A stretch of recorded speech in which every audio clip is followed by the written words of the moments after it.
دوسرے نام بھی جو پائے جاتے ہیں اس نام سے بھی اگر اللہ کو پکارتے ہیں یا کہتے ہیں آپس میں تو کیا وہ برا ہے؟ نہیں، یہ الفاظ کی حد تک تو کہہ سکتے ہیں، ہاں یہ کہہ سکتے ہیں اللہ کا کلمہ لفظ جلالہ ہے، موقوفہ ہے، قرآن میں آیا ہے، وہ اس کی شرافت ہے، یقیناً شرافت ہے۔ لیکن اگر کوئی خدا حافظ کہتا ہے تو کس حدیث یا کس روایت یا کون سی آیت کے ذریعے سے اسے آپ ناجائز اور اس کے اوپر پابندی لگانا چاہیں گے؟ یہ اسلام کی نگاہ اور اتنی محدود نہیں ہے، لہٰذا مسلمانوں کو بھی اپنی نگاہ کو اور اپنے فکر کو اتنی کوتاہ نہیں رکھنی چاہیے۔ بہت بہت شکریہ۔ اگلا سوال۔ السلام علیکم، میں ممراز سے بول رہی ہوں اور مجھے آپ کا چینل بہت بہترین لگتا ہے کیونکہ آپ کے چینل میں جب بھی سوالات ہوتے ہیں اس کے جواب بہت بہترین بتائے جاتے ہیں۔ مولانا صاحب سے میری ایک ریکویسٹ ہے کہ مولانا صاحب مجھے یہ بتائیں کہ اللہ کا امتحان میرے ساتھ کبھی کم نہیں ہوتا، ایک امتحان پورا نہیں ہوتا ہے، دوسرا شروعات ہو جاتی ہے، اور ایسی حالات میں اللہ سے مایوس بھی میری بڑھتی چلی جاتی ہے، ہر طرف مجھے اندھیرا ہی اندھیرا دکھتا ہے۔ تو ایسی حالت میں اللہ سے کس طرح محبت کے لیے ریکویسٹ کروں یا کس طرح محبت کے لیے میں اللہ سے قریب ہو جاؤں؟ میں بہت زیادہ اللہ کی ذات سے مایوس ہو جاتی ہوں، ہر وقت میرا امتحان چلتے ہی رہتا ہے۔ میں سمجھتی ہوں کہ اللہ مجھے بہت زیادہ قریب رکھے ہوئے ہے، لیکن زیادہ امتحان تو انسان کو توڑ دیتا ہے۔ تو مولانا صاحب اب مجھے بتائیے کہ میں اللہ سے محبت کس طرح بہترین کروں کہ اللہ میں سے راضی ہو جائے۔ خدا حافظ۔ جو اللہ کا ولی ہوتا ہے اور ولی کا ولی ہوتا ہے اور زیادہ ولی ہوتا ہے اس کا زیادہ امتحان ہوتا ہے۔ جی، پیغمبر اسلام صلی اللہ علیہ وآلہ وسلم نے فرمایا کہ جتنی مجھے اذیت دی گئی ہے اتنی اذیت مجھ سے پہلے کسی نبی کو نہیں دی گئی ہے۔ کون نبی کہہ رہا ہے؟ سید الانبیاء ہے، سردار انبیاء ہے، تمام مخلوقات میں سب تمام سے اول مخلوق ہے، خداوند عالم نے نور سے پیدا کیا، اول مخلوق ہے خداوند عالم کی۔ مگر وہ پیغمبر کہتا ہے جتنی مجھے اذیت دی گئی ہے اس کے پہلے کسی نبی کو اذیت نہیں دی گئی۔ کیوں ایسا ہے؟ اس کو تو اور راحت و سکون کے عالم میں ہونا چاہیے کہ اللہ کی یہ سب سے پہلی مخلوق ہے، مگر مسئلہ یہ نہیں ہے۔ مسئلہ یہ ہے کہ جو جتنا خدا سے قریب ہوگا اور جتنا نزدیک ہوگا اللہ اتنا ہی اسے امتحان میں اور بلاؤں میں آزمائے گا، اور یہ خود اس کے فائدے کے لیے ہے، خداوند عالم کے لیے نہیں ہے کہ پروردگار عالم چاہتا ہے اپنے اس محبوب کے درجے کو اور مقام کو بلند کرے۔ بس دعا کریں خداوند عالم سے کہ ہر امتحان میں اور ہر آزمائش میں پروردگار عالم صبر کا دامن ہاتھ سے چھوٹنے نہ پائے۔ اللہ تعالیٰ کی توفیق شامل حال رہے کہ اس کے امتحان میں کامیاب ہو، کبھی شکوہ نہ ہونے پائے، کبھی خداوند عالم کی نعمت کی ناشکری نہ ہو جائے۔ یہ بھی ایک نعمت ہے اللہ کی کہ وہ اپنے امتحان میں آپ کو آزمانا چاہتا ہے، لہٰذا کسی سے بھی اس کا شکوہ نہ کریں سوائے اور مایوسی نہ ہو۔ دنیا میں کتنے دن کی عمر ہے، خداوند عالم آزمانا چاہتا ہے، بس صبر کریں، کبھی مایوس نہ ہو، اللہ تعالیٰ قوت دے گا اور اللہ تعالیٰ ہی سے اس مصیبت کا حل تلاش کرے، کسی اور سے نہ کہیں۔ شکریہ، آگے بڑھتے ہیں۔ السلام علیکم مولانا صاحب، میں حیدرآباد سے بات کر رہا ہوں۔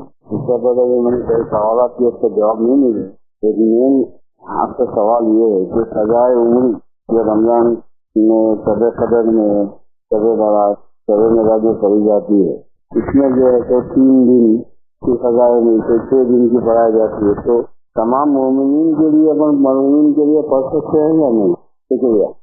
میری نماز قضا ہو جی اور میں ایک ہی نماز پڑھ رہا ہوں تو اپنے لیے پڑھ رہا ہوں، تو کیا اس میں سب کو شامل کر سکتا مرحومین کو؟ نہیں، دیکھیں یہ پہلے سے مشخص ہونا چاہیے کہ ہم جو نماز پڑھ رہے ہیں کس کی پڑھ رہے ہیں اور کون سی نماز پڑھ رہے ہیں۔ یہ واجب نماز ہے جس کو ادا کر رہے ہیں، اور واجب ایک فرد کی ہے، اس کے لیے ہے تو وہ ادا کرے گا، لہٰذا تمام مومنین کی طرف سے مطلب کون سے ایک وقت میں ظہر کی 4 رکعت پڑھیں گے تو ایک ہی مومن کی طرف سے پڑھی جا سکتی ہے، مرحوم کی طرف، وہ بھی مرحوم زندہ نہیں، جو مرحوم ہو چکا وہ ایک ہی کی طرف سے ہو سکتی ہے، 2 کی طرف سے نہیں تو تمام مومنین نہیں آ سکتے ہیں۔ لہٰذا جو قضائے عمری پڑھی جاتی ہے وہ اس میں صرف ایک فرد کی نیت ہو سکتی، یا اپنی ہوگی وہ دوسرے کی نہیں ہوگی، دوسرے کی ہوگی تو اپنی نہیں ہوگی، وہ دوسرا بھی ایک ہی فرد ہوگا، تمام مومنین کی طرح مستحب نماز ہے تو شاید ثواب پہنچانے کی غرض سے آپ تمام مومنین کو پہنچا دیں، وہ ایک دوسری چیز ہے۔ بہت بہت شکریہ۔ اگلا سائل کا سوال۔ السلام علیکم، میرا نام شہز علی ہے اور میں یو پی ڈسٹرکٹ بلند شہر سے بات کر رہا ہوں، اور میرا سوال قبلہ سے یہ ہے کہ جنت البقیع جو ہے اس کو شہید کس نے کیا تھا، ان کے نام بتائیں ذرا، کچھ پرابلم کریٹ ہو رہی ہے اس نام کے اوپر۔ السلام علیکم۔ جس نے بھی اس کو منہدم کیا ہے، اس سلسلے میں تاریخ ہے اور یہ تاریخ کوئی جھٹلا نہیں سکتا ہے، اور یہ خود پورا مذہب جس کی طرف منسوب ہے وہ ہے محمد بن عبد الوہاب۔ محمد بن عبد الوہاب یہ وہ فرد ہے کہ جس نے فتویٰ صادر کیا کہ تمام مزارات مقدسہ شرک کی علامت ہے، کفر کی علامت ہے، اسے منہدم و شہید کر دینا چاہیے۔ لہٰذا محمد بن عبد الوہاب کے فتوے کے مطابق کہ خود اس نے حکومت سے سازش کی تھی کہ شریعت میرے حکم سے چلے گی، اقتدار تمہارا ہوگا، تو حکومت نے محمد بن عبد الوہاب کے فتوے کے مطابق جنت البقیع نہیں بلکہ جنت المعلی، دیگر تمام مکہ و مدینے میں جتنے بھی آثار تھے اصحاب کے اور مقدسات کے، ازواج کے، انبیاء کے، ان تمام مزارات کو منہدم کر دیا۔ اور آج اس عالم میں ہے کہ مسلمان کا دل تڑپ رہا ہے، اور وہ جب جاتا ہے مدینہ اور مکہ میں دیکھتا ہے جب ان مقامات کو، تو خون کے آنسو روتا ہے کہ یہ کتنے مقدس صحابی تھے کہ جن کی قبر پر خود جناب سید الشہداء جناب حمزہ علیہ السلام کے قبر پر خود رسول اللہ آتے تھے، جنت البقیع پیغمبر اسلام آتے تھے اور ان کو سلام کرتے تھے، مگر اس کو بھی سب نے منہدم کر دیا۔ تو اس کے حکم سے، محمد بن عبد الوہاب کے حکم سے، فتوے سے آل سعود نے اسے منہدم کیا اور شہید کیا ہے۔ آئیے اسی کے ساتھ آگے بڑھ۔ السلام علیکم جاوید انکل، السلام علیکم مولانا صاحب، میرا نام نذیر فاطمہ، میں بنگلور سے بول رہی ہوں۔ میرا سوال یہ ہے کہ 12ویں امام کی عمر کتنے سال کی تھی جب وہ پردے غیب میں گئے تھے؟ ابھی ان کی عمر کتنے سال کی ہو رہی ہے؟ کتنے سال کی عمر میں وہ پردے غیب سے باہر آئیں گے؟ میں ایک اور سوال کی تھی لیکن اس کا جواب ابھی تک نہیں آیا۔ پلیز جاوید انکل مجھے ٹائم بتا دیجیے، کتنے بجے کال کروں کہ میرا سوال آپ تک پہنچے؟ شکریہ، میرا سوال تفصیل سے دیجیے گا۔ خدا حافظ۔ جس وقت بھی آپ کال کریں گی 24/7، جس وقت بھی، کیونکہ یہ ریکارڈڈ پروگرام ہے، آپ کا سوال درج ہو جائے گا، میں اس کی تحقیق ضرور کروں گا کہ آپ کا سوال اب تک کیوں نہیں آیا۔ جو آپ کا تیسرا سوال ہے کہ امام کا ظہور کس عمر میں ہوگا، اس کا جواب خود امام کے بھی علم میں نہیں ہے، سوائے اللہ کے کسی کے علم میں نہیں ہے۔ بقیہ جو سوالات ہیں آغا ان کے، جو سوال ہے کہ امام علیہ السلام کس عمر میں غیبت اختیار کیا، تو امام زمانہ علیہ السلام کی عمر 5 سال کی تھی کہ جب آپ نے غیبت اختیار، کیونکہ آپ کی غیبت اسی وقت شروع ہو جاتی ہے جس وقت، یعنی امامت کے ساتھ غیبت، جب آپ کے والد گرامی امام حسن عسکری علیہ السلام کی شہادت ہوتی ہے، اور اسی کے بعد جو وہ غیبت شروع ہوئی، اور غیبت صغرا کا زمانہ چلتا رہا نواب اربعہ تک، اور اس کے بعد غیبت کبریٰ شروع ہوئی، آج تک غیبت کبریٰ کا زمانہ ہے۔ امام علیہ السلام اسی دنیا میں ہیں اور ہم سب کو دیکھتے ہیں، ہم سب کے حالات سے باخبر ہیں، اور اس وقت امام زمانہ علیہ السلام کی عمر مبارک تقریباً 1184 سال ہو رہی ہے۔ اگر دیکھیں تو اب جس وقت ظہور فرمائیں گے تو روایتوں میں یہ تو آیا ہے کہ وہ جب آئیں گے تو 40 سال کے نوجوان ہوں گے، ایسے لگ رہے ہوں گے جیسے 40 سال کے ہوئے ہیں، یعنی جوان کی شکل میں ہوں گے، یہ روایتوں میں آیا۔ لیکن ان کی عمر کتنی ہوگی یہ نہیں بتا سکتے، اس لیے کہ کسی کو یہ نہیں پتا ہے کہ کب آئیں گے۔ حکم خدا جب ہوگا تو آئیں گے، اس وقت اللہ تعالیٰ وہ جو بھی عمر دی ہوگی وہ ہوگی۔ بہت بہت شکریہ۔ اگلا سوال۔ میں ممتا امرت نگر سے بول رہی ہوں، میرا نام خدیجہ پٹھان ہے اور میں جہاں کام کرتی ہوں وہاں تحریف ہے، کیا میں تحریف پر نماز پڑھ سکتی ہوں؟ آسمان سے فرشت نہیں ہے، صرف آسمان ہے، کیا میری نماز قبول ہوگی؟